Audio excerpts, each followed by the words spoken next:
चंद्रपूर सार्वजनिक बांधकाम विभाग चंद्रपूर अंतर्गत येणाऱ्या चंद्रपूर विभागाकडे बांधकाम व्यावसायिक आणि कंत्राटदारांचे 1350 कोटी रुपयांचे बिल प्रलंबित आहे। गेल्या 2 वर्षांपासून केलेल्या कामाचा मोबदला न मिळाल्याने ते मोठ्या आर्थिक संकटात अडकले आहे। त्यांच्यावर बँक कर्जाचा दबाव वाढत आहे। या काळात कर्मचारी आणि कामगारांच्या रोजगाराचा प्रश्न निर्माण झाला आहे। या संदर्भात चंद्रपूर सर्कल बिल्डर्स असोसिएशन चंद्रपूरचे अध्यक्ष सुदीप रोडे यांनी पत्रकार परिषदेत इशारा दिला की 25 फेब्रुवारीपर्यंत प्रलंबित बिले अदा न केल्यास 21 फेब्रुवारी रोजी महाराष्ट्रातील सर्व मुख्य अभियंत्यांना निवेदन आणि 1 दिवसाचा घेराव घालण्यात येईल। गेल्या 2 वर्षांपासून प्रलंबित असलेल्या 5 ते 10% देयकांचे वितरण केले जात आहे। लोकसभा आणि विधानसभा निवडणुकीपूर्वी राज्यात विकास कामे करण्यासाठी कंत्राटदारांनी बँका आणि इतर वित्तीय संस्थांकडून कर्ज घेतले आहे। चंद्रपूर आणि वर्धा जिल्ह्याचे डिसेंबर 2024 अखेर 750 कोटी रुपये आणि मार्चपर्यंत 600 कोटी रुपये देणे बाकी आहे, ज्यामुळे एकूण मागणी 1350 कोटी रुपये होईल। गेल्या 12 महिन्यात सरकारने कोणताही निधी वितरित केलेला नाही। सरकारने वाटलेल्या तुटपुंज्या निधीमुळे कंत्राटदार वर्ग आर्थिकदृष्ट्या उद्ध्वस्त झाला आहे। सरकारच्या या कारवाईच्या निषेधार्थ चंद्रपूर आणि वर्धा जिल्हा कंत्राटदार संघटना, महाराष्ट्र मिक्स कंत्राटदार संघटना, कंत्राटदार महासंघ, builders association of India, Vidarbha कंत्राटदार संघटना आणि महाराष्ट्र इंजिनियर्स असोसिएशन यांनी संयुक्तपणे निधी उपलब्धतेसाठी राज्यस्तरीय आंदोलन केले। या आंदोलनात चंद्रपूर आणि बिल्डर्स असोसिएशन आणि महाराष्ट्र इंजिनियर्स असोसिएशनचे पदाधिकारी प्रामुख्याने उपस्थित होते। या काळात झालेल्या चर्चेत 1 मार्च 2025 पासून संपूर्ण राज्यात काम बंद करण्याचा निर्णय घेण्यात आला आहे। या निर्णयामुळे राज्यातील कंत्राटदार कामगार वर्ग आणि देखभाल कर्मचाऱ्यांसह एकूण 50 लाख लोकांचा रोजगार धोक्यात येईल।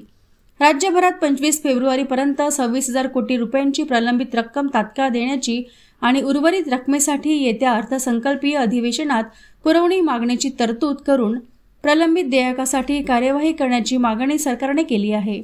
अन्यथा 21 फेब्रुवारी रोजी महाराष्ट्रातील सर्व मुख्य अभियंत्यांना निवेदन सादर करण्याचा आणि 24 फेब्रुवारी रोजी 1 दिवसाचा घेराव आणि 1 दिवसाचे उपोषण करण्याचा इशारा पत्रकार परिषदेत देण्यात आला। मागील 5 वर्षापासून कंत्राटदारांना केलेल्या कामाचं देयक महाराष्ट्र सरकारने आतापर्यंत दिलेले नाही आहे। दरवर्षी 5%, 10% म्हणजे 1 करोडचं बिल असेल तर 5 लाख 10 लाखाच्या वरती त्यांनी पेमेंट दिलेले नाही। त्याच्यामुळे कंत्राटदारावर आर्थिक संकट आलेले आहे। उपासमारीची वेळ आलेली आहे। यांच्या मागं असलेला लेबर वर्क यांच्यावर सुद्धा उपासमारीची वेळ आलेली आहे, कारण की यांना सुद्धा पैसे देण्यासाठी आमच्याकडे पैसे नाही आहे। आमची सध्या मानसिक स्थिती तसंच आर्थिक स्थिती दोन्ही हलवलेली आहे आणि आम्ही नेहमी निवेदनद्वारा अध्यक्ष अभियंता असो, सी असो किंवा मंत्री महोदय असो यांना सुद्धा निवेदन करून आम्ही पैशाची मागणी केली, परंतु आतापर्यंत त्यांनी दिली नाही। मुख्यमंत्री साहेबांसोबतही चर्चा झाली, आमच्या संघटनेच्या काही लोकांची चर्चा झाली, त्यांनी पण अंशतः रिलीफ देऊ असं म्हटलं। त्यांनी अंशतः रिलीफ म्हणजे फक्त 5% अशी एवढा निधी दिलेला आहे।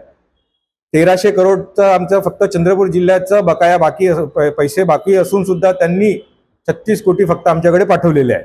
5% फक्त निधी आम्हाला मिळालेला आहे। याच्यामुळे आम्ही आजपासून Maharashtra engineer association, Chandrapur builder association दोन्ही संघटना तसंच महाराष्ट्रातले सगळ्या संघटना मिळून आजपासून आंदोलन चालू केले। आज अधीक्षक अभियंता यांचा घेराव केला, त्याच्यानंतर 21 तारखेला चीफ इंजिनियर साहेब यांचा घेराव करणार, निवेदन देणार।